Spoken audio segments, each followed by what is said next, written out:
Morning, everyone. We are continuing our discussion on types of qualitative research. So, this morning, we will discuss the historical research.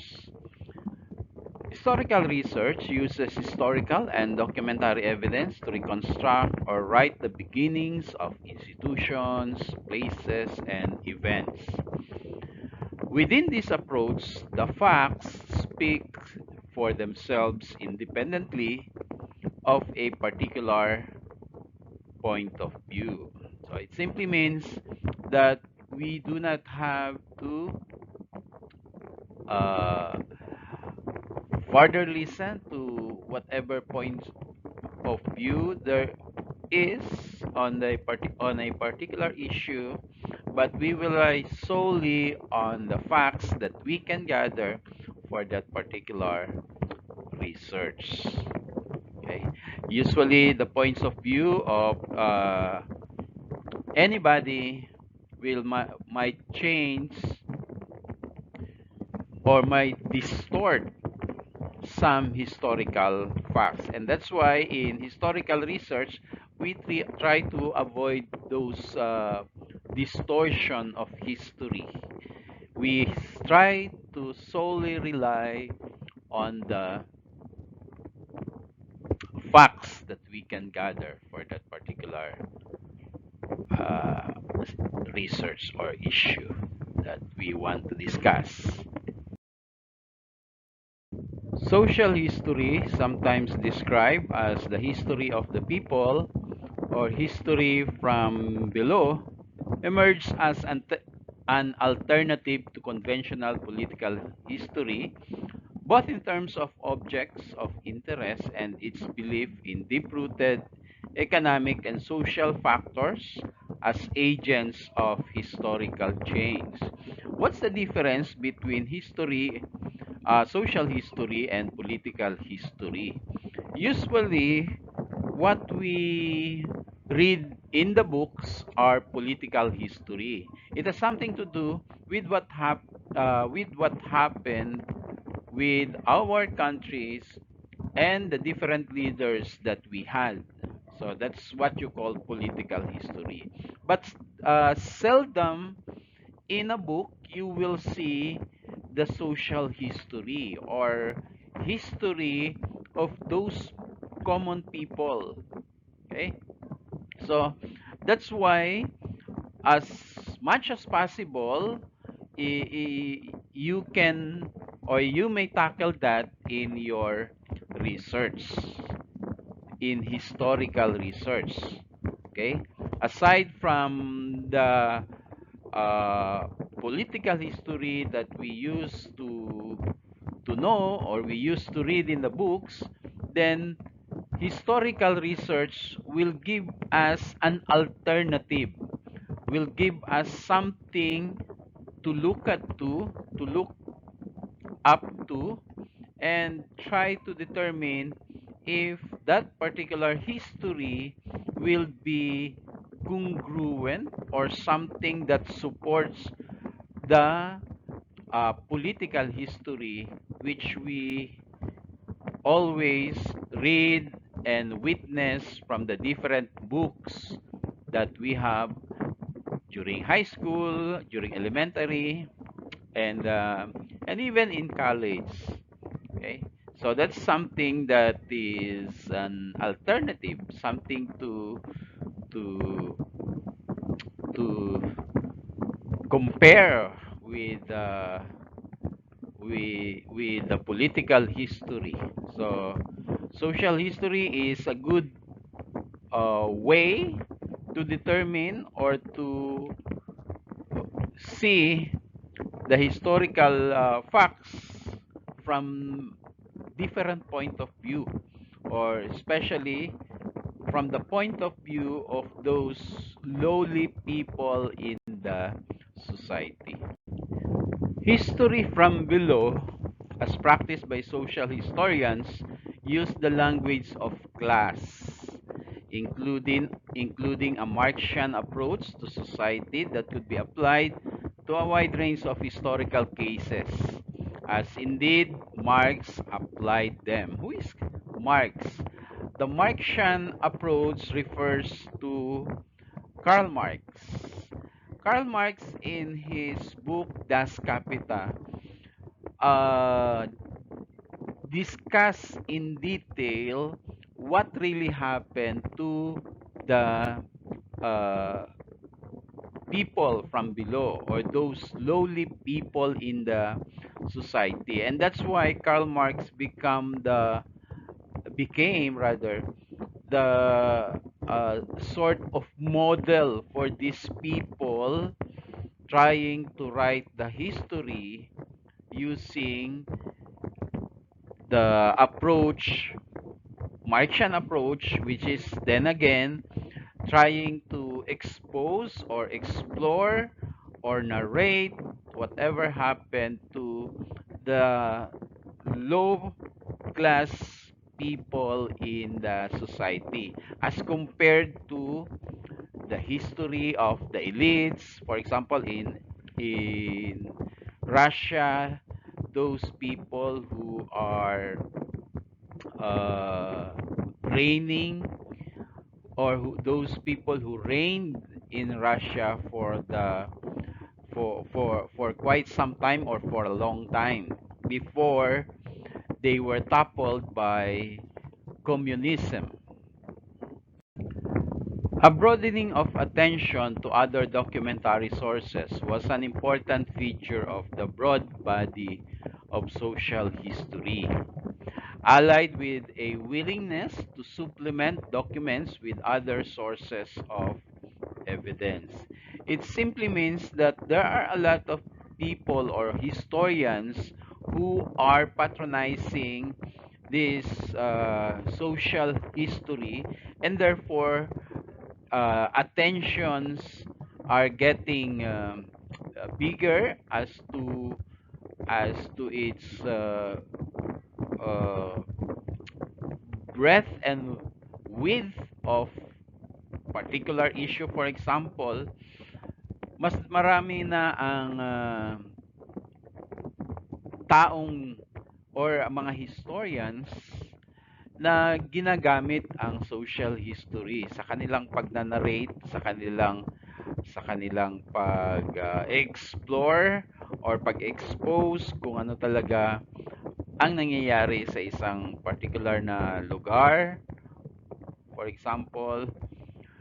So that people in the future will really have a good idea, a good knowledge of what really transpired in the past in that particular place.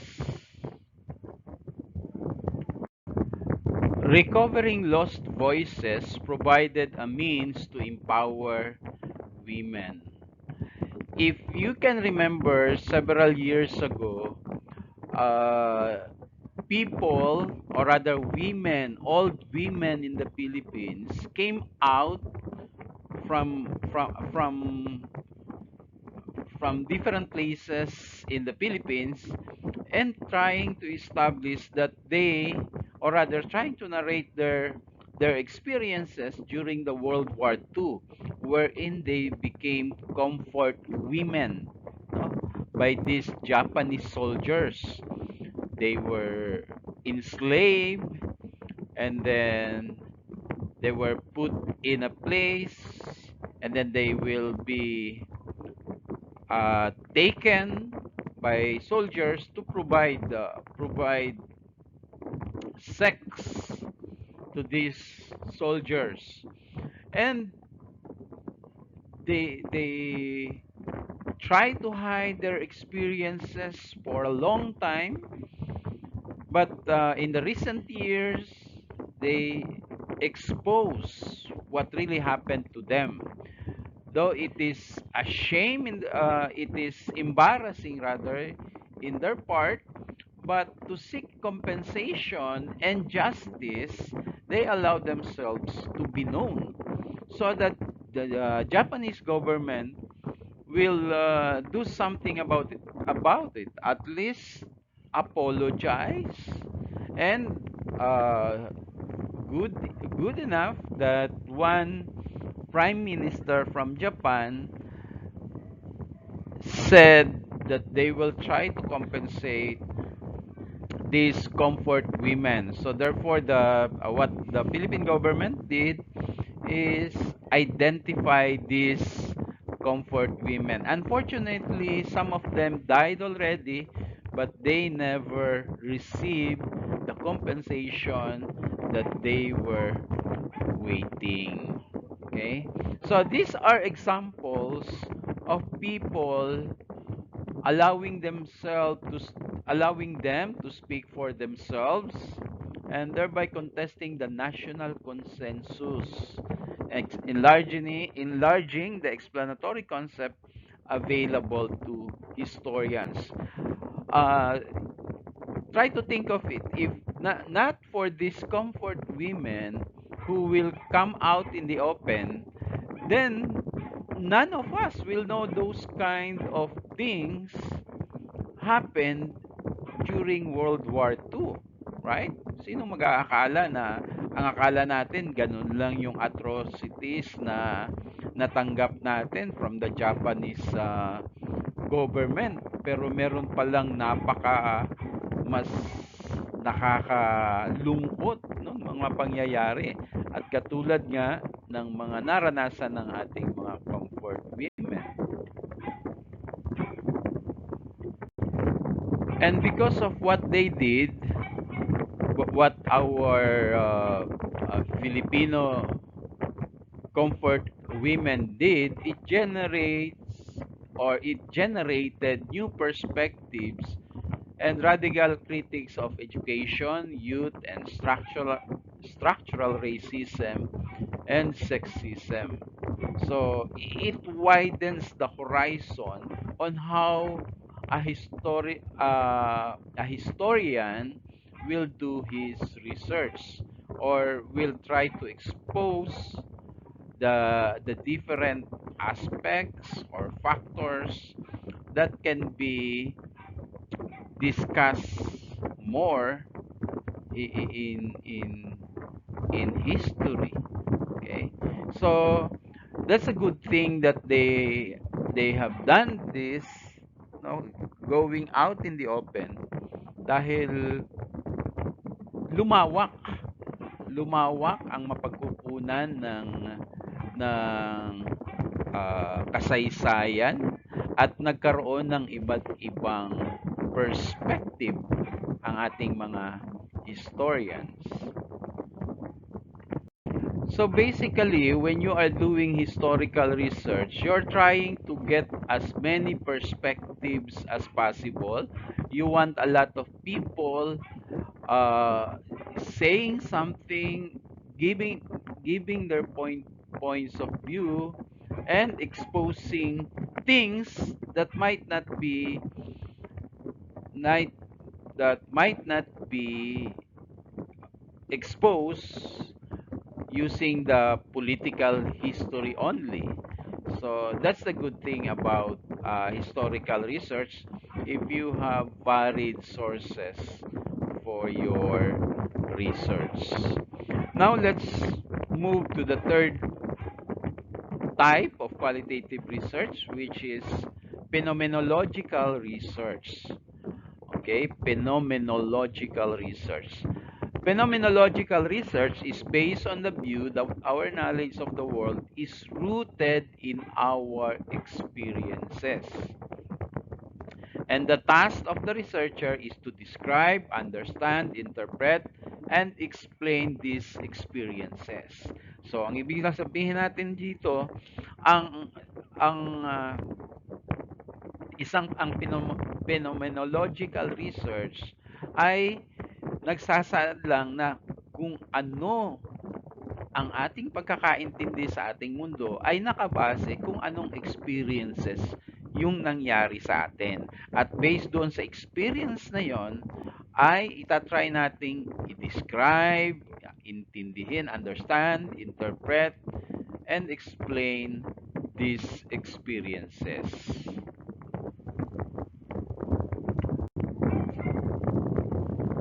Phenomenological research is a type of research which aims to describe, explain, and interpret a phenomenon, situation, or lived experience by trying to identify the meaning of this.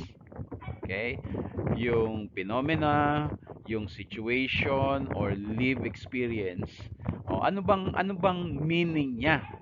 O, based sa pagkakaintindi ng participants na kadalasan individual o pwede rin naman na grupo.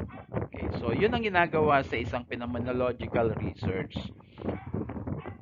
Kung ano yung phenomena, ano yung situation, ano yung na-experience nila sa kanilang buhay, kanilang i ah, bibigyang kahulugan, no? Based sa kanilang pagkakaintindi, no? Yung pagkakaintindi ng isang individual o kaya ng isang grupo.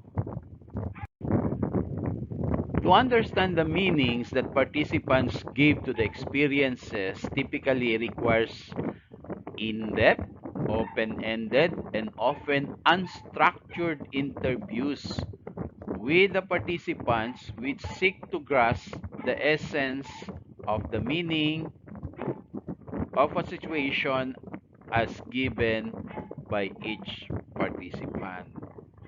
So it simply means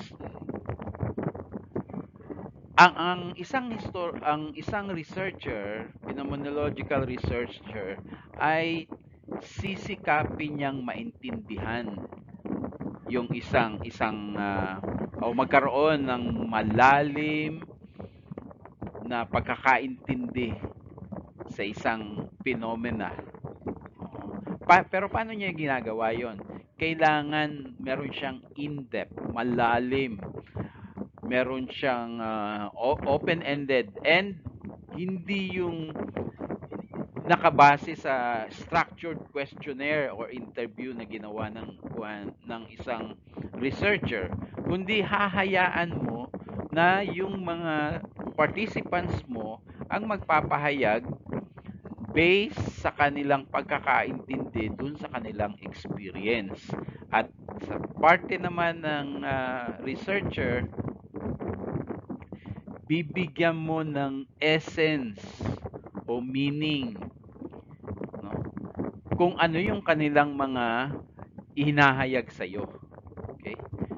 Ng bawat isang tao na may interview mo para sa isang phenomenological research. Ano ba ang kahulugan?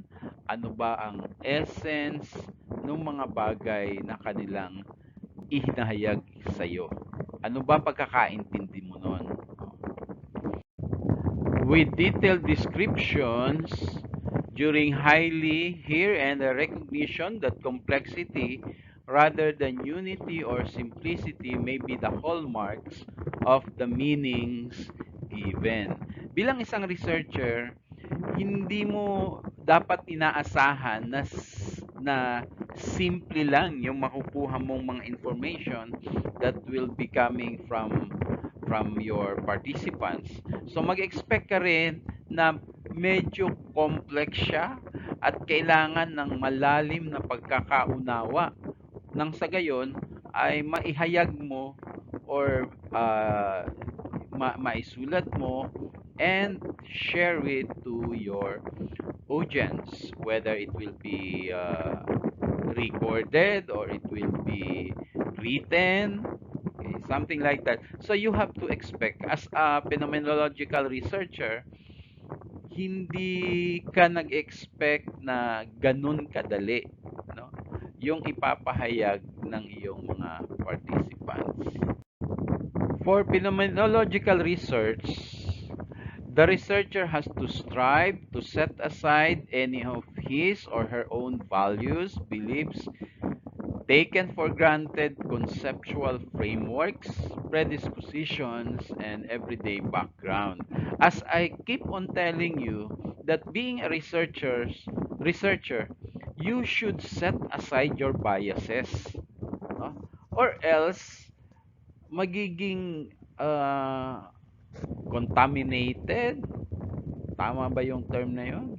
Or something na magiging opinionated yung kalalabasan ng research mo dahil ipapahayag mo yung sarili mong mga values, beliefs o opinion na hindi naman dapat.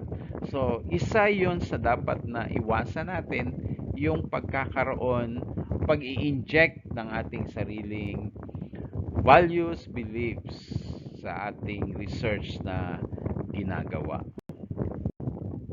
And to see the experience for what it is in the eyes of the participants, freed from such researcher preconceptions, in other words, to act as a stranger. So, ang ibig sabihin lang natin ito, na bilang isang researcher, dapat ang pinapakita natin ay yung experiences mula sa mata o mula sa pagkakamulat ng ating mga participants. Yung kanilang sariling opinion, sariling interpretasyon doon sa experience na nangyari sa kanila. Walang kinalaman ang preconception ng researcher, hindi dapat yun na lumabas sa kanilang research. So, in other words, kung pupunta ka o gagawa ka ng phenomenological research, ituring mo yung sarili mo bilang isang estranghero, stranger, as if you know nothing about that particular phenomena, issue, or whatever it is that you want to tackle in your phenomenological research. Okay? So that ends our qualitative types of qualitative research, and that also ends the whole coverage uh, of our subject, no? Methods of research. And with this, you will have your quiz for the last time, quiz number 8, and then this will also be included in your final exam, which will be sometime in January. I have posted all the resources, all the references in our classroom. I did not take it, so therefore you can use it for your review for the final exam. I enjoy uh, joining you every Saturday, and so I believe you did enjoy too.